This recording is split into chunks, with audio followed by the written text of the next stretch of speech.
Bienvenidos a una transmisión más de alcalorpolitico.tv. Esta tarde vamos a estar platicando acerca de las alternativas de la educación superior en Veracruz. Y para ello, bueno, tenemos aquí a dos expertos en educación superior. Uno de ellos es el doctor Víctor Arredondo Álvarez, quien ha sido rector de la Universidad Veracruzana, secretario de Educación de Veracruz y, bueno, en general tiene una amplia experiencia en el área de educación superior. Y también nos acompaña el maestro Gustavo Valderas Rosas. Él es titular del Sistema Integral de la Información de la Universidad Veracruzana. Pues muy bienvenidos, buenas tardes. Buenas tardes, gracias, ¿qué tal? Mucho gusto por la invitación, Ángeles. Muchas gracias, doctor. Bueno, como cada transmisión que hacemos, les hacemos la invitación para que nos hagan llegar sus preguntas, sus dudas, sus comentarios a través de las redes sociales de Al Calor Político, a través del Twitter, a través del Facebook, y bueno, para que se refieran sobre alguna duda que tengan sobre los sistemas de educación superior. Doctor Víctor Arredondo, bueno, pues como ya hemos platicado en otras ocasiones, también, maestro, preguntarle su opinión con respecto a este crecimiento de la Universidad Veracruzana, que cada año sigue teniendo una gran demanda y, bueno, pues el crecimiento en la matrícula, se han hecho algunos esfuerzos.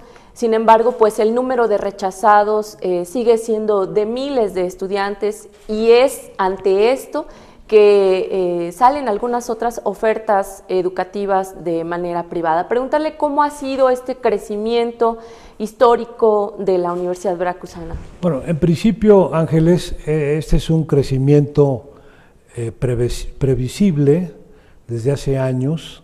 Se conoce que el flujo de los egresados de educación básica, media superior, va creciendo el número de egresados y, por tanto, la demanda potencial a la educación superior en México. Esto además se conjuga con una política nacional que se refleja en todos los estados, pero que no ha logrado cuajar en el sentido de acrecentar la oferta de estudios y la proporción de jóvenes de 18 a 24 años que estén en la educación superior. ¿Por qué? Los indicadores internacionales nos ponen abajo de la media como país en cuanto a la proporción de jóvenes que tienen una formación en educación superior. Por ejemplo, países de Sudamérica, de América Latina, para referirnos a nuestro propio entorno regional, hay países que tienen al 70% de los jóvenes en formación universitaria o del nivel superior. Tenemos el caso de Uruguay, se ha venido acrecentando bastante también en Argentina, en Costa Rica, en Chile, y México, en cambio, se ha planteado como meta para el 2018 llegar al 40% de la cobertura de los jóvenes en la edad de educación superior. Esto no ha sido factible en México lograrlo porque se ha necesitado una política coherente que unifique y coordine esfuerzos en todos los ámbitos, en todas las entidades federativas. Se han hecho apuestas importantes, lo que ya se había dejado de hacer hace 15 años, poner un freno en la población de las universidades públicas estatales. Eso fue una política de Estado, evitar que las universidades públicas estatales se masificaran, que no crecieran tanto. Sin embargo, cuando se analizó el hecho de las alternativas, finalmente se decidió que sí, que habría que propiciar el crecimiento racional, cuidadoso y sobre todo en aquellas carreras que tendrán una demanda y que serán de gran importancia para el desarrollo del país. Entonces la política nacional cambió, se empezó a crear mecanismos de incentivos y sobre todo financiamiento para que las universidades estatales crecieran de manera ordenada. Y lo vemos en el caso de la Universidad Veracruzana. La Universidad Veracruzana en los últimos 12 años ha venido acrecentando gradualmente sus espacios para los jóvenes, pero desde luego es muy entendible que los jóvenes, en su mayoría, prefieran la universidad pública, primero porque es pública, no tiene costos mayores, y comparativamente en términos cualitativos, las universidades públicas ya se han vuelto en los últimos años competitivas en relación a las mejores universidades particulares. Ahora bien, esto que es una política nacional no se ha logrado concretar, uno, porque no ha habido los proyectos de soporte económico, financiero para las universidades a nivel federal, y segundo, en el caso de Veracruz, pues lo que ya todos conocemos, claro, esta deuda en relación a presupuestos ya programados, aprobados y comprometidos. Entonces, para resumir, es una política de Estado el que en México crezca la educación superior, que se acreciente por tanto el porcentaje de jóvenes que tengan oportunidad de acceder a la educación superior. Se ha reconocido el papel de las universidades públicas en cuanto a la atención a parte de la demanda, pero no es posible pensar en ningún país del mundo que solo las universidades públicas pueden ser las únicas que se responsabilicen de atender este crecimiento en la demanda. Esto necesariamente se tiene que distribuir por varias razones. Sí. Una primera razón es el hecho de que el país no solamente necesita licenciados en las diversas carreras liberales.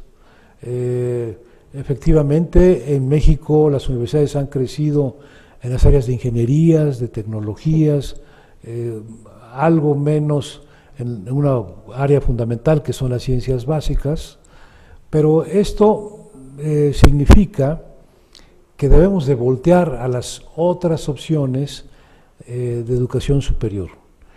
Y en Veracruz tenemos otro componente fundamental, que es el sistema de instituciones tecnológicas. Tecnológicos son los que han crecido. En Veracruz ahora tenemos 25, de hecho los tenemos desde hace 6 años.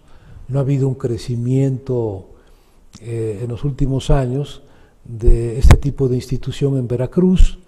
Es un sistema que puede seguir creciendo y captando parte de esta demanda no atendida por la Universidad Veracruzana, y desde luego también tenemos el subsistema de las universidades particulares, y otro componente importante que debe de ser nuevamente atendido, que es el de la educación normal. Ante la circunstancia, hablando de la educación normal, de que hay problemas en la oferta de nuevas plazas, esto ha metido presión indebida a las instituciones de educación normal que necesitan seguir formando maestros, por 2 razones. El sistema de educación mexicana debe todavía de crecer de manera importante en nivel preescolar, de manera relativa en educación secundaria, de manera fundamental en educación media superior, porque ahora ya es obligatorio el ciclo de la educación media superior como parte del componente de formación integral de los jóvenes mexicanos, y también tenemos que seguir creciendo en la oferta de educación superior, y eso implica profesores también para ese nivel. Entonces, ese es un punto. El otro punto está en el hecho de que la composición de la edad de los maestros y maestras veracruzanos ya están llegando a un ciclo en donde se requiere hacer cambios generacionales importantes. Una gran cantidad de maestros en Veracruz ya están en el proceso cercano a su jubilación, y esos maestros tienen que ser cambiados por nueva gente formada en las escuelas normales. ¿Qué está sucediendo en el fondo? Yo observo que a nivel federal y particularmente en Veracruz no se ha hecho una planeación adecuada, bien sustentada, sobre la base de estadísticas, proyecciones, que nos den una idea de lo que tenemos que hacer ya no el 2016, sino el 2017, el 18 y ahí en adelante, hasta que encontremos nuevamente una estabilidad en el flujo escolar por las cuestiones de demografía, de la composición demográfica de nuestra población, por grupos de edad. Estos son estudios que se tienen que hacer y tienen que alimentar políticas en torno a todo este proyecto de oferta que tiene que resolver los aspectos cuantitativos, pero fundamentalmente también los de corte cualitativo. Muy bien. Maestro Gustavo Valderas, preguntarle, finalmente, como estamos platicando, ante toda esta situación han surgido muchas universidades privadas. Algunas ya cuentan con pues muchos años, más de 2 décadas de estar vigentes. Preguntarle cuál es su opinión respecto de estas opciones que existen, además de la Universidad Veracruzana y además de los institutos tecnológicos y las escuelas normales, como decía el doctor Víctor Arredondo. Yo creo que, como lo mencionaba el doctor, es importante que diferentes actores sociales contribuyan a satisfacer esta demanda. Y una opción son las universidades privadas también. Tienen el inconveniente de un mayor costo y, digamos, también tienen el inconveniente, algunas de ellas, de que necesitan consolidarse. O sea, no podemos tener, por un afán de satisfacer la demanda, ofertar educación privada que no cumpla con estándares de calidad que, dada la excesiva demanda, pudieran darse en algunos casos. No podemos generalizar, pero sí tenemos una debilidad a veces en algunas universidades privadas donde solamente se privilegia el proceso de enseñanza en las aulas sin factores que tiene mucho la universidad pública, como son todos los procesos de investigación y de desarrollo de tecnología. La vinculación también con el mercado laboral, que muchas veces en los servicios sociales se van haciendo, ¿no? Así es, muchas veces lo que ofrecen va más en función de la demanda estudiantil que de la posible incorporación laboral de los jóvenes en el mercado, y por tanto podemos llegar a la problemática de los niños, ¿no? O sea, gentes que no encuentran después de estudiar una carrera una colocación en el ambiente laboral. ¿No se estudia desde las escuelas particulares la oferta educativa, es decir, o la demanda del mercado laboral? Por lo tanto, se sigue ofreciendo derecho, contabilidad, con respeto, por supuesto, no quiero decir que no se necesiten, pero ¿se siguen ofertando las mismas carreras de siempre? Mira, una tendencia que hemos observado es que atienden más a la demanda inicial que a la demanda del mercado o de la empresa. Entonces, mientras haya cientos de estudiantes que demanden las carreras tradicionales, hemos visto, y no quiero generalizar, que las universidades públicas atienden más a ese volumen de demanda, es decir, a llenarse de estudiantes, y a veces no contemplan necesariamente el impacto laboral que pueden tener al egresar esos muchachos. Y bueno, ¿cuál es digamos, doctor Víctor, el objetivo de estas universidades para el crecimiento, o nada más van creciendo conforme esta demanda que se piensa tal vez superficialmente o subjetivamente en que van a funcionar solo por tener o recibir un ingreso independientemente de las universidades públicas? Sí, estoy totalmente de acuerdo con lo que decía Gustavo. Cuando las instituciones particulares únicamente se preocupan de su mercado, esto es, ofertar carreras que los estudiantes están demandando, Y es impresionante cómo a lo largo de los años no se ha logrado cambiar el modelo cultural que viene desde los hogares, la expectativa de los padres con respecto a la educación de sus hijos, pero que también de alguna forma se replica en la propia ruta formativa de los jóvenes, que en un 70% tienden hacia el estudio de carreras tradicionales que en algunos casos ya tienen una gran saturación en el mercado de trabajo, en lugar de ir sobre carreras de corte estratégico que tienen demanda en el mercado de trabajo y que son bien pagadas. Hemos logrado cambiar algunas cosas. Por ejemplo, Veracruz fue pionero en la Universidad Veracruzana en el tema de acrecentar la orientación y la oferta de carreras en las áreas de ingeniería de sistemas, ingeniería de cómputo, ingeniería de software, ahora, donde muchos jóvenes se fueron, y luego esto también se replicó de manera interesante en los tecnológicos de Veracruz.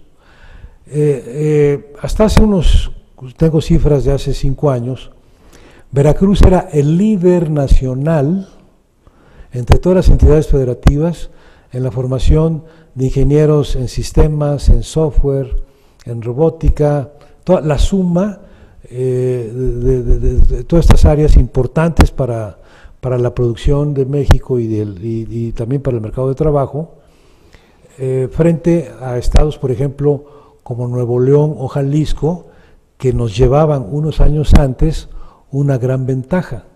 Veracruz se logró consolidar como un estado formador de un gran número y bien formados, en términos generales, de ingenieros en esta área. Las universidades particulares que únicamente buscan la rentabilidad económica, o sea, que se ven como negocio, no como una empresa social que también en el camino le vaya bien, en cuanto a rentabilidad económica, que estén orientando sus ofertas hacia temas estratégicos. Ahora, aquí se mezclan dos asuntos. Uno es qué tanto podemos influir en los jóvenes que están en secundaria y preparatoria con información sobre las nuevas perspectivas de mercado y sobre todo a través de la orientación vocacional para inducirlos a este cambio. Pero lo que nosotros nos planteamos en 1998, 99, 2000 en la Universidad Veracruzana es que, bueno, mientras ocurre el impacto de esa necesaria, obligada orientación vocacional, en la universidad nos vamos a arreglar creando un modelo educativo integral y flexible, que consiste en ¿qué?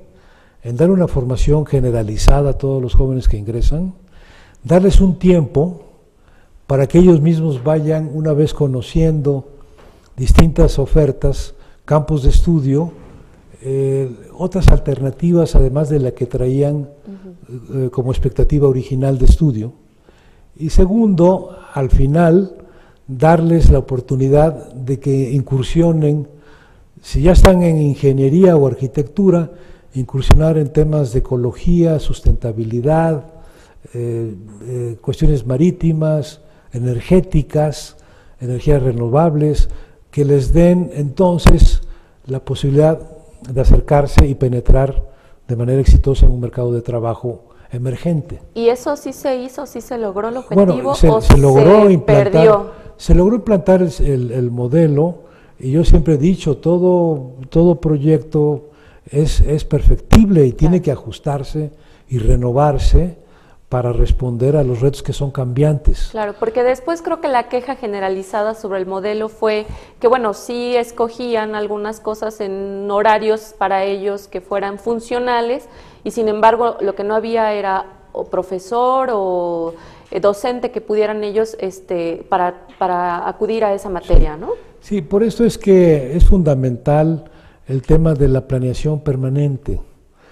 Si algo debe de caracterizar a las universidades, a las instituciones de educación superior en general, es su gran dinamismo. ¿Por qué?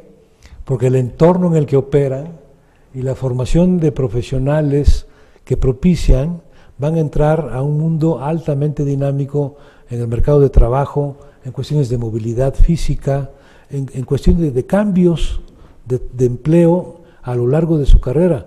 Ya los modelos actuales del mercado laboral son altamente dinámicos. Hay personas que tienen 12 empleos a lo largo de 20 años y que se tienen que ir ajustando a esa dinámica, que además implica también el tema transfronterizo.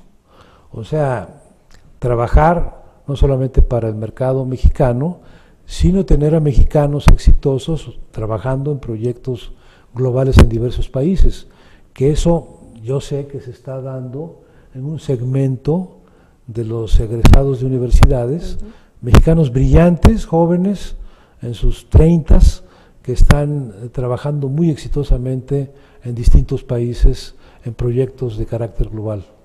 Maestro Gustavo, preguntarle qué está pasando con la educación, otro tema muy importante con la educación a distancia, y bueno, con usted profundizamos, pero preguntarle su opinión actualmente sobre este tipo de educación.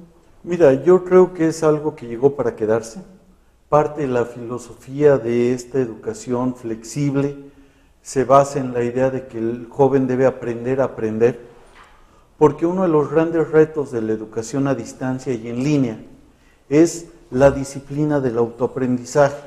Si nosotros no enseñamos a los jóvenes de educación básica a aprender por sí solos, el principal problema que enfrenta la educación en línea y a distancia es la deserción, el desánimo cuando yo tengo que estudiar solo.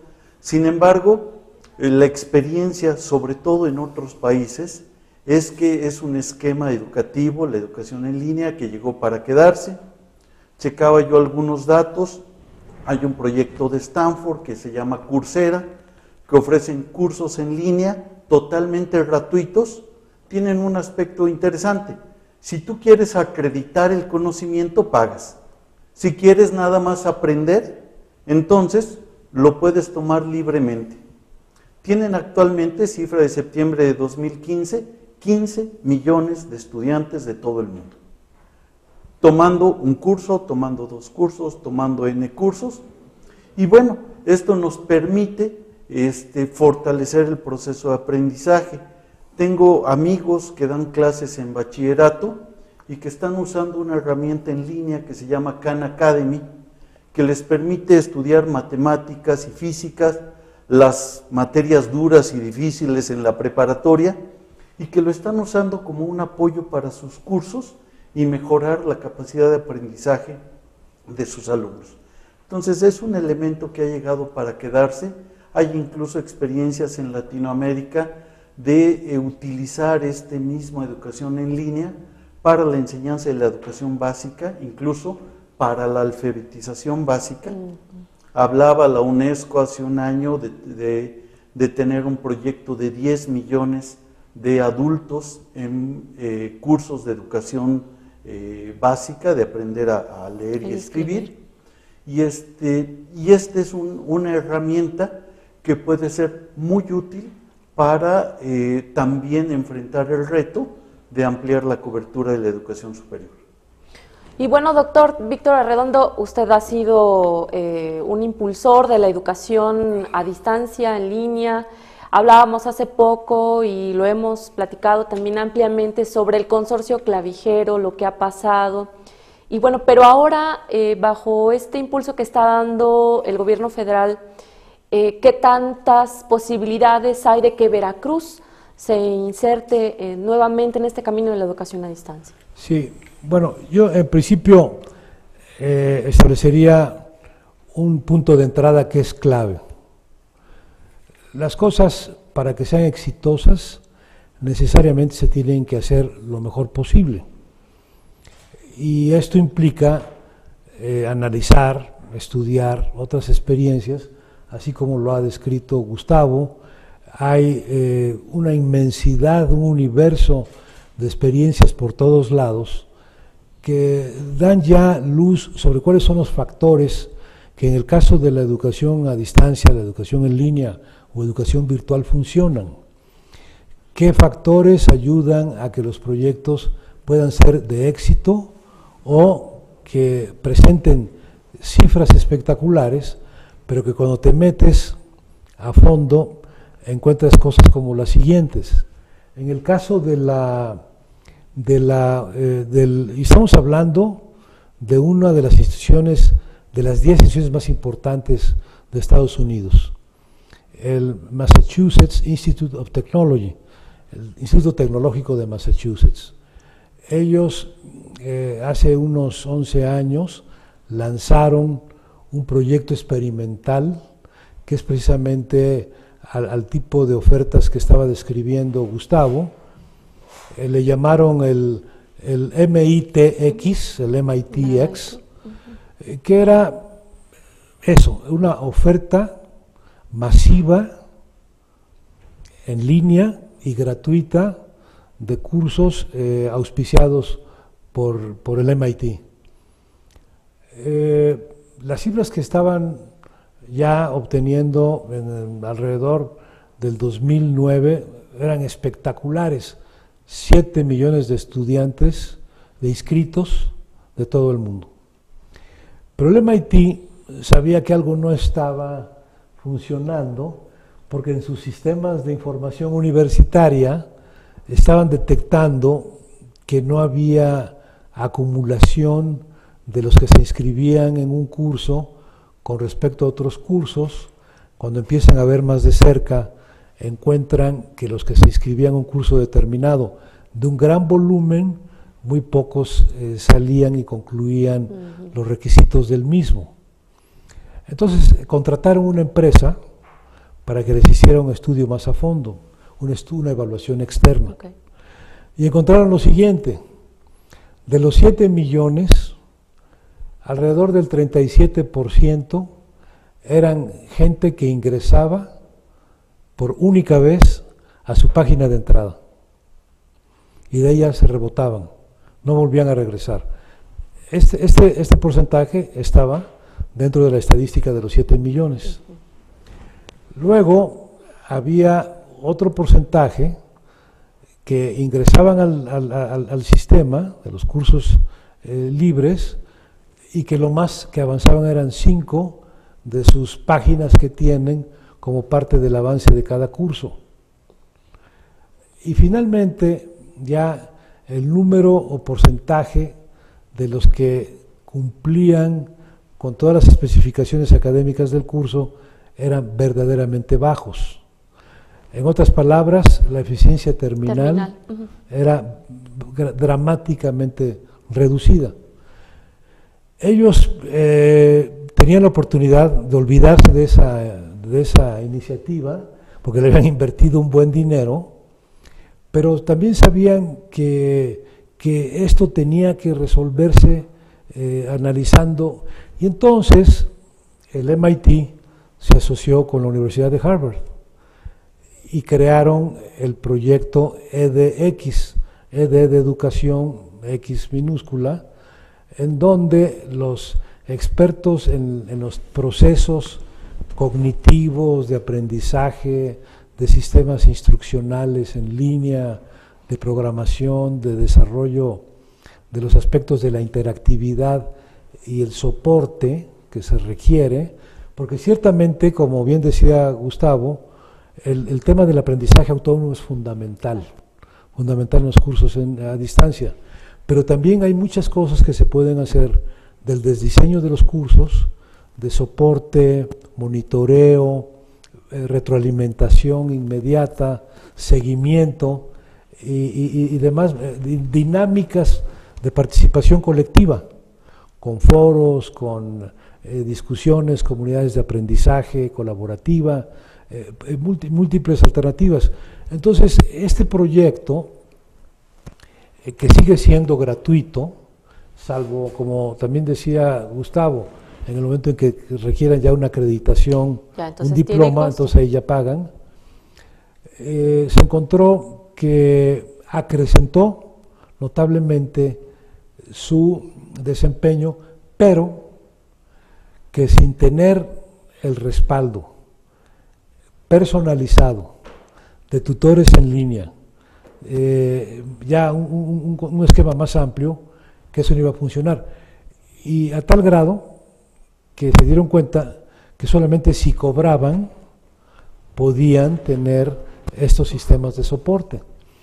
Entonces, estos proyectos siguen, como es el de Coursera también, han buscado de manera muy creativa cómo suplir la necesaria tutoría personalizada de un maestro que te dice, en este aspecto estás bien, pero checa este dato, en este proceso de reflexión que hiciste, estás tomando estos 3 puntos, faltan estos 2, o sea, y que se trata de suplir, no completamente a través de los foros de aprendizaje colaborativo en grupos, con proyectos también en grupo. En suma, lo que estamos entonces diciendo es que la educación a distancia, en línea, es una modalidad que tendrá cada vez una presencia mayúscula. Y ya no solamente va a ser para la formación en estudios formales para el empleo, lo será para cuestiones del bienestar, de la economía familiar, de la educación de los hijos en casa, de cómo aprovechar mejor los instrumentos del mundo de la información global en las actividades que uno desempeña, en cómo mejorar las áreas de ocio frente a toda la oferta que hay de programas culturales. O sea, hasta llegar también a cuestiones de economía familiar, y todo esto lo va a tener la gente en su casa. Y desde su que celular, probablemente, prendiendo su televisor, conectado a internet, tendrá una oferta múltiple de cuestiones de prevención de salud, de todo tipo de cuestiones, además de la formación, digamos, formal. Que tiene que ver con preparación para el empleo. Y específicamente Veracruz tendrá esta base, bueno, allá. Veracruz, ¿Ve usted que el interés de la autoridad o de la sociedad, no sé, de las diferentes organizaciones civiles y demás en esto? En Veracruz es dramático decirlo, pero hay que decirlo si queremos mejorar, porque el primer paso que uno tiene que dar para mejorar es conocer cómo estamos. Por eso yo siempre he favorecido el proceso de evaluación en la educación de todos, no solamente de los maestros, ni de los alumnos. Hay que evaluar a las autoridades, hay que ver qué se comprometieron a hacer o qué proyectos tenían de gran rentabilidad social que descuidaron y que los mandaron al cesto de la basura por ignorancia, por grillas, no por razones de planeación. En Veracruz hemos perdido liderazgo en cuestiones que hemos venido desde hace años, destacando. Por ejemplo, qué bueno que está aquí Gustavo, la Universidad Veracruzana en 1997, salvo algunas áreas y programas que tenía, toda su administración y gestión multicampus era manual, y requiriendo a la gente que se movilizara de todos lados del estado a Jalapa para resolver sus trámites.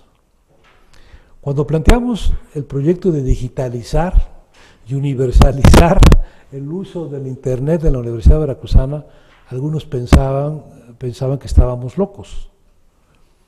Y Gustavo, con su equipo de trabajo, con el respaldo también del doctor Ramón Parra, generaron la digitalización, la conectividad, los enlaces fibra óptica, todo para que en 3 años después la universidad ya iniciara su operación digital prácticamente en el 80% de sus servicios, ¿no? Actualmente ya un estudiante, un maestro puede hacerlo siempre y cuando se mantenga actualizados los sistemas y utilizando tecnología de frontera, que eso es lo que hicimos en su momento. Tú mencionabas la Universidad Virtual de la Universidad Veracruzana, se hizo con el afán de colaborar hacia adentro de la universidad y hacia afuera. ¿Hacia adentro cómo? Bueno, todos los cursos de formación básica, del área básica general del modelo educativo integral, se digitalizaron con el propósito de que los estudiantes que ingresaban a la universidad se les hacía una preevaluación. Si ellos ya tenían el dominio de una competencia como es, inglés, digamos, la del cómputo o la del inglés, pues ya se le acredita y se pasa a otra ruta. O si está en un cierto nivel, a partir de ese nivel se le da la oportunidad de que él continúe para completar las competencias que se están estableciendo al final del curso. Entonces, una primera incidencia de la universidad virtual fue digitalizar y crear los ambientes de aprendizaje virtual para que los estudiantes no necesariamente tomaran su curso frente a un maestro.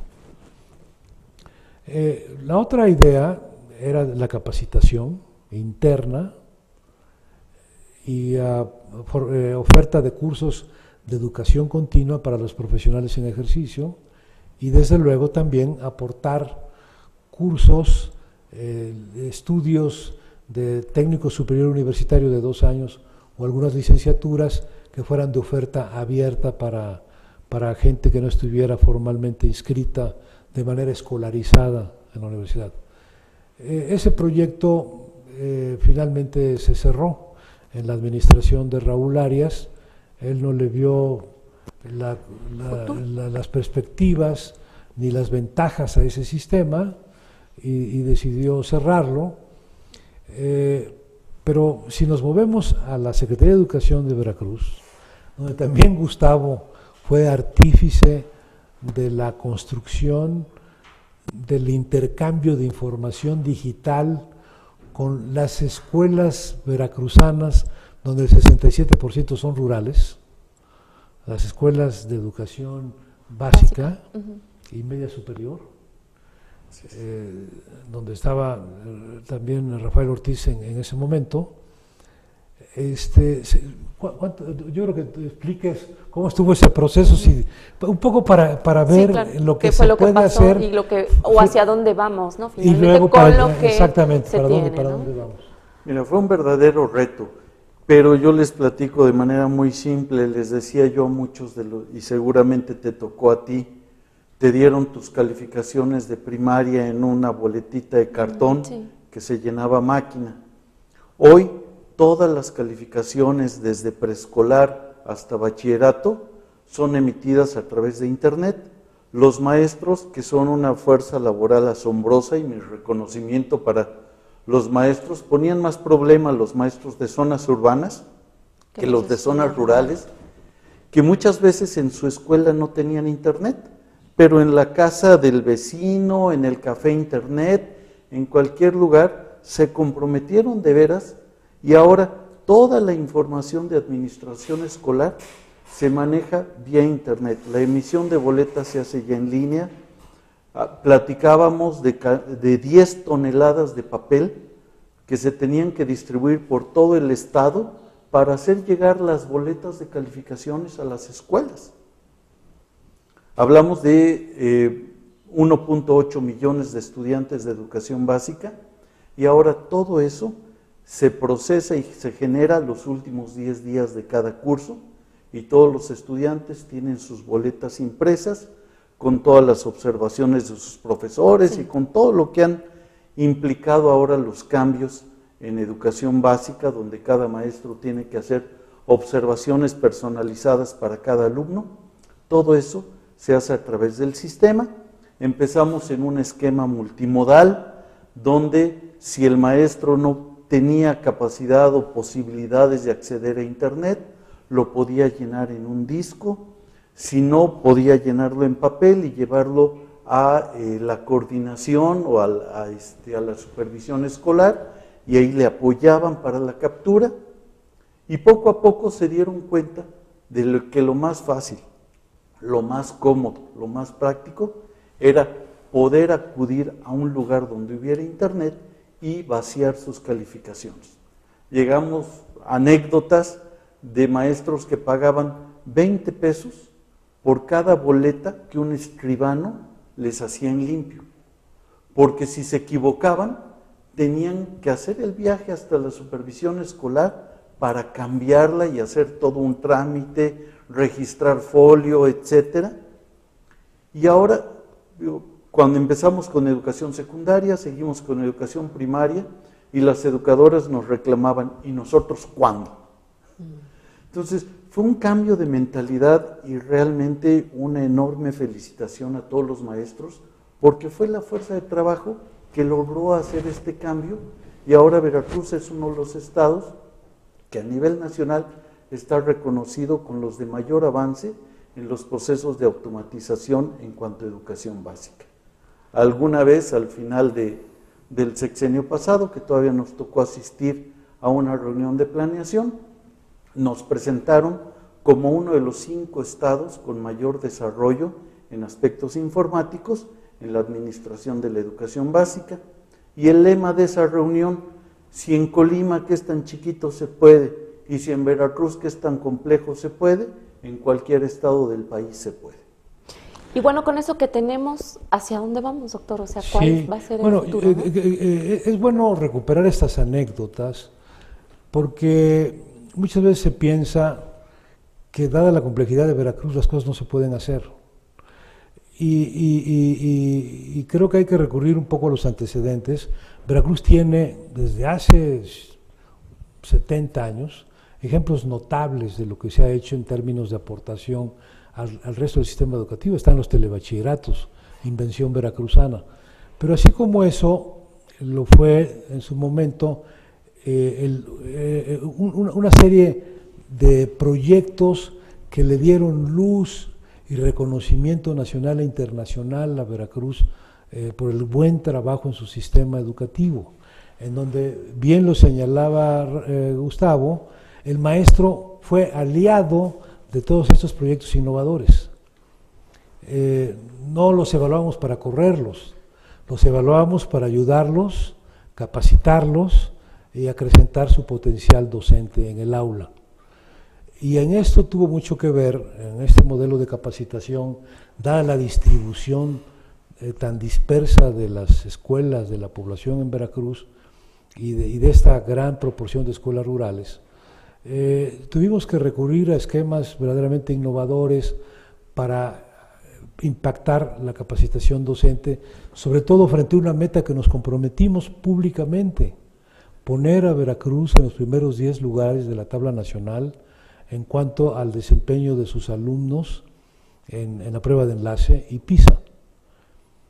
Fíjate lo que pasó: Veracruz estaba en el lugar 27, en secundarias los llevamos al 4.º y 5.º lugar, en bachillerato al 10.º y 11.º lugar, y en primaria al 21. No pudimos escalar más, y es entendible que la complejidad y magnitud del volumen de alumnos de ese nivel no nos permitió avanzar tanto, pero brincamos del 27-28 al 21-22 en español y matemáticas. ¿Cómo es posible hacer estas cosas? Pues a través del trabajo en equipo, convocando a todo mundo sobre la misma meta. Lo que describía Gustavo tuvo el aporte de la Dirección de Planeación y Evaluación con Laura Martínez, toda la aportación de todas las oficinas en las regiones de Veracruz, de capacitación a toda la gente para hacerlo. Pero con respecto a la mejora en los desempeños de los exámenes, ¿qué utilizamos?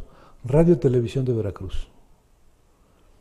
Pusimos a los mejores maestros del estado como modelos, mostrando en cápsulas cómo enseñar mejor matemáticas de 5.º grado o aritmética.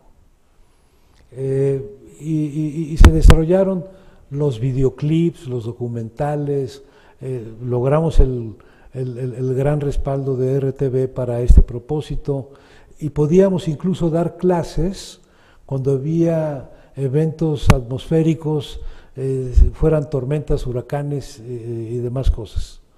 Podíamos suplir en algo este asunto. Luego lo complementamos con el consorcio clavijero. El consorcio clavijero se creó con la expectativa de apoyar la oferta de educación formal en bachillerato y superior para jóvenes que no tenían la posibilidad de ingresar al sistema escolarizado, pero también para la formación continua, educación continua, de los que ya están en el ejercicio profesional, principalmente de maestros y maestras.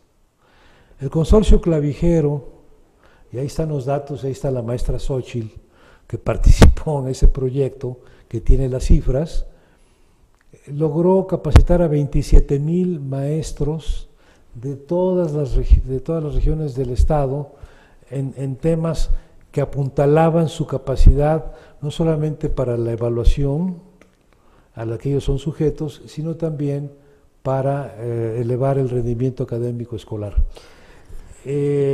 Consorcio Clavijero, para concluir con la pregunta que me haces, tiene en realidad el gran desafío que tienen todas las instituciones que ofrecen educación abierta en línea, de mejorar internamente sus procesos, de actualizar sus programas, de convocar a gente muy calificada como tutores que respalden el esfuerzo de docente, y además también con el respaldo del resto del sistema educativo. No recuerdo ahorita la cifra exacta del número de aulas clavijero que fuimos sembrando en los colegios de bachilleres, en los mejores telebachilleratos, en los mejores institutos tecnológicos, en algunas instituciones particulares que se sumaron al proyecto. ¿Con qué fin?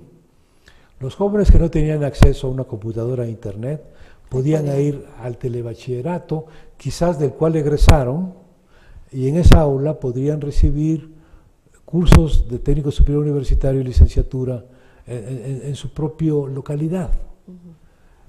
¿Cuál era la ganancia para las instituciones participantes? Que les equipábamos su aula y en algunos casos hasta les ayudábamos para la parte del pago de tutores necesarios para este proyecto. Eso se sepultó. Adolfo Mota estaba interesado más en otras cosas, no le interesó ese proyecto, como tampoco le interesó el proyecto Vasconcelos, con reconocimiento internacional. Y a Flavino Ríos, ¿no? Y Flavino Ríos tampoco. O sea, ellos estaban con su agenda personal, tenían sus intereses personales, poner a sus amigos y sus cuates en todos lados, y el foco principal importante de dar un beneficio, un impulso cualitativo a la educación, ¿qué es lo que tiene que hacer un servidor público? En todos los niveles, o sea, cumplir con la esencia de su obligación frente a la sociedad y no estar viendo cómo aprovechar el puesto para cultivar mi imagen, para crecer mi imagen y luego irme a un puesto de elección popular, etcétera, etcétera, etcétera. Bueno, doctor y maestro Gustavo, pues no sé si usted tenga alguna otra cosa, que tengan algo más que agregar con relación, pues ya hacia dónde vamos de manera breve ya en los siguientes 2 años de una nueva administración, de un cambio de partido en el gobierno. Bueno, yo en principio veo el cambio como una oxigenación. Ya tenemos que mandar en Veracruz otra vez el mensaje de creer en Veracruz, de apostarle a Veracruz, de hacer el mejor esfuerzo por Veracruz, de tener gente convencida en los puestos de servicio público, de hacer su mejor esfuerzo por la sociedad a la que se deben, la sociedad que les paga por estar ahí. Olvidarse de sus intereses propios, de sus expectativas personales, de carreras políticas. Y la mejor forma de crecer políticamente frente a la sociedad es haciendo lo mejor que uno pueda hacer en donde esté uno, y sobre todo si se trata de una ocupación pública, de servicio público.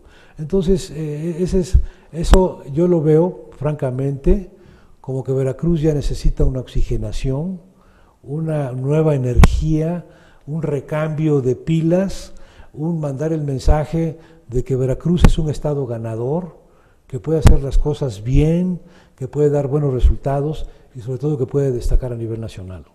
Ahorita estamos destacando, desgraciadamente, en las agendas oscuras. Lamentablemente. Bueno, nomás déjame darte un dato. Hace 2 días me lo compartiste, Gustavo. Bueno, coméntalo tú.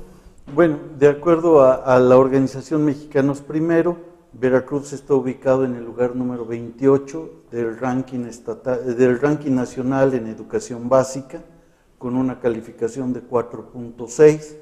La mayor calificación, no recuerdo ahorita el estado, sacó 7.2. Entonces, bueno, volvemos por diferentes circunstancias, algunas de infraestructura, a estar en los últimos lugares en la evaluación de educación básica en el país. Pues lamentable y muchísimo trabajo, entonces, el que tenemos que hacer todos los veracruzanos. Sí, todos, y con las nuevas autoridades y los nuevos responsables. A toda la sociedad veracruzana le conviene una educación de calidad. Es el símbolo exacto de la inversión idónea para crear una mejor sociedad. Okay. Pues les agradezco muchísimo que hayan estado este tiempo con nosotros, que nos hayan compartido sus experiencias, su conocimiento respecto de la educación superior en Veracruz y bueno, qué es lo que nos espera ya en un futuro inmediato. Doctor, maestro, muchísimas gracias por habernos acompañado. A todos ustedes también, quienes nos siguieron durante esta hora, pues les agradecemos muchísimo. También a todo el equipo de producción, a María Viveros, la coordinadora de este espacio, al psicólogo Joaquín, en la dirección general de este medio de comunicación. Les agradecemos mucho y los invitamos a que sigan pendientes de la información a través de alcalorpolitico.com. Buenas noches.